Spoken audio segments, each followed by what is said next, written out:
மோர் தட்டா recipe try பண்ணலான்னு ready பண்ணிட்டு இருந்தேங்க. இதுக்கு பச்சை மாங்காய் தான் தேவைப்படும். பட் நம்ம வீட்டில் இருந்த மாங்காய் பழுத்துருச்சு. சாப்பிட்டு பார்த்தா லைட்டாக புளிக்கிற மாதிரி தாங்க இருந்தது.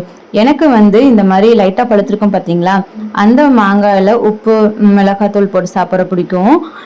இப்போ மோருக்கு தேவையான அளவுக்கு கொஞ்சமாக கட் பண்ணி மாங்காய் எடுத்து வச்சுட்டேன். இப்போ 1/4 கப் அளவுக்கு தயிர், இஞ்சியை துருவி ஆட் பண்ணிட்டு காரத்துக்கு தகுந்த மாதிரி ஒரே ஒரு பச்சை மிளகாய் கூட கொஞ்சமா கொத்தமல்லி, உப்பு போட்டு லைட்டா தண்ணி விட்டு அரைச்சிக்கலாம். எனக்கு பாத்தீங்கன்னா பிளைன் மோர்ல இந்த மாதிரி அடிச்சு குடிப்பேன், வேணா ஐஸ் போட்டு குடிப்பேன். அதுவே எனக்கு சூப்பரா இருக்கும். பட் இதை ட்ரை பண்ணி பார்க்கலாமேன்னு கொஞ்சமா எனக்காக மட்டும்தான் ட்ரை பண்ணிட்டு இருந்தேன். இது கூட பூந்தி ஆட் பண்ணுவாங்க. நம்ம கிட்ட பூந்தி இல்ல, சோளப்பரின்னு சொல்லுவாங்க பாருங்க, அதான் கொஞ்சமா க்ரஷ் பண்ணி அப்படியே ஆட் பண்ணிக்கிட்டேன். நல்லா மிக்ஸ் பண்ணி குடிச்சா டேஸ்ட் அந்த அளவுக்கு எனக்கு தெரியல.